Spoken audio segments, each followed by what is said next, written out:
भारत में दोस्तों एक पार्टी का गठन हुआ है, cockroach Janata party. A new party has been launched in India. It's called the Cockroach Janta Party. The Cockroach Junta Party, the CJP. How are you doing? सबसे पहले तो ये कोई ऑफिशियल पार्टी नहीं है, बल्कि मजे मजे में बनाया गया एक ऑनलाइन पार्टी है, जिससे भारत के जेनजी इंस्टाग्राम और ट्विटर के जरिए जुड़ रहे हैं। जिस वक्त मैं वीडियो रिकॉर्ड कर रहा हूँ 17 मिलियन लोग इसे फॉलो कर चुके हैं। सुनने में ये भी आ रहा है कि इंडिया में इनके ट्विटर को बैन कर दिया गया है, पर हमारे सरकार को इस पे सोचना चाहिए कि भारत के यूथ ऐसे पार्टी से उम्मीद लगाए बैठे हैं जो सिर्फ एक ऑनलाइन पार्टी है। ना इसके इंडिया में सरकार है और ना ही इस पार्टी के एक भी एमपी और एमएलए है। तो सवाल ये उठता है कि इस पार्टी को बनाने के पीछे क्या कॉन्टेक्स्ट था, मतलब इस पार्टी को कॉकरोच नाम क्यों रखना पड़ा। आइए दोस्तों इसके बारे में बात करते हैं। हमारे फॉलोअर्स बीजेपी से भी ज्यादा हो चुके हैं।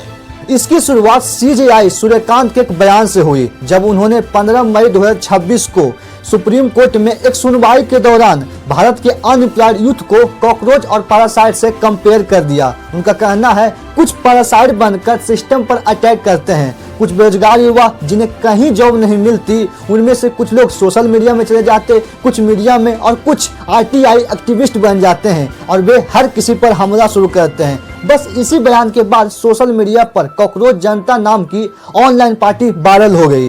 देश के युवा सरकार से इतने परेशान हो चुके हैं कि आप इस बात से अंदाजा लगा सकते हैं कि इस ऑनलाइन पार्टी के बने एक सप्ताह भी नहीं हुए कि 17 मिलियन लोग फॉलो कर चुके।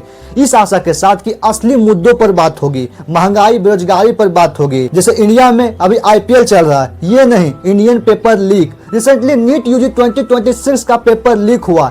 इस पे ना तो एजुकेशन मिनिस्टर धर्मेंद्र प्रधान जिम्मेदारी लेकर रिजाइन दे और ना ही मोदी जी इस पे कुछ बोले। हमारे देश की मीडिया की तो बात ही छोड़ दो, उन्हें तो कभी झाल मुड़ी से फुर्सत नहीं मिलता तो कभी मेलोडी चॉकलेट से।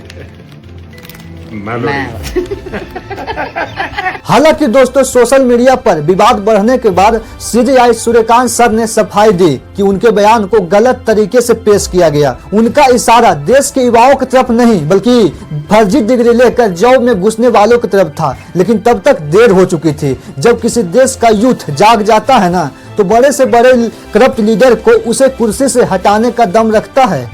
अपने टॉपिक पे वापस आए तो सीजेपी को बनाने वाले अभिजीत दीपके हैं। ये कौन है, कहां से आते हैं, इनका संबंध किस पार्टी से है, वो आगे बात करते हैं। सबसे पहले तो सीजेपी की मैनिफेस्टो पढ़ लेते हैं। जिनको नहीं पता मैनिफेस्टो क्या होता है उनको बता दूं, जब कोई पार्टी द्वारा लिखित ये बोला जाता है कि हम जब जीत कर आएंगे तो देश के लिए क्या क्या करेंगे, वैसे ही दोस्तों सीजेपी 5 बड़े मुद्दों पर काम करने की बात कह रही है, जिसमें पहला नंबर पर आता है no post retirement rewards for जजेज। मतलब जजों को रिटायरमेंट के बाद राज्यसभा सीट या कोई सरकारी पद न मिले ताकि न्यायपालिका पूरी तरह से आज़ाद और निष्पक्ष रहे।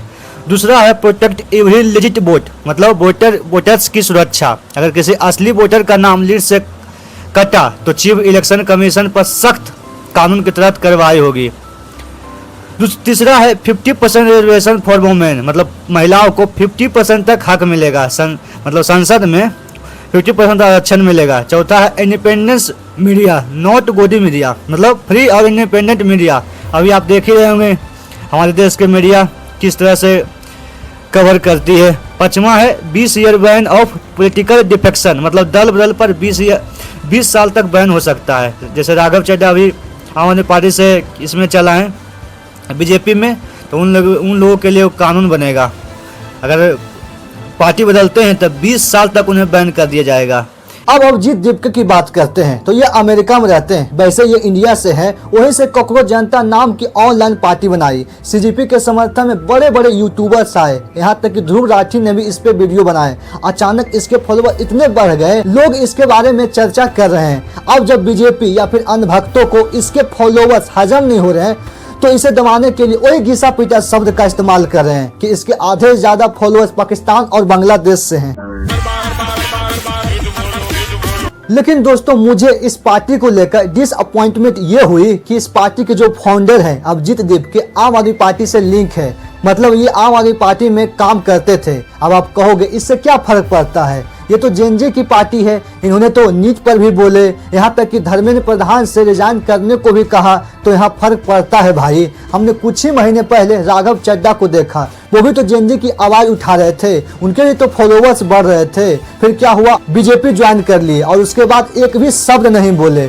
सीजेपी के फाउंडर किसी पार्टी में जाएंगे या नहीं ये मुझे नहीं पता, पर इस बात की खुशी है कि हमारे देश का यूथ जाग रहा है, इंस्टाग्राम से ही सही अपनी बात पहुंचा तो रहा है।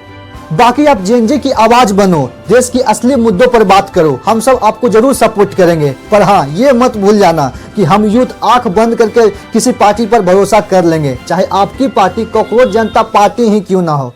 Okay, thank you. अगर आपको ये वीडियो पसंद आया होगा दोस्तों, तो मैंने नीट पर भी एक वीडियो बनाई है, जाकर देख सकते हो। मिलते हैं किसी नए वीडियो में।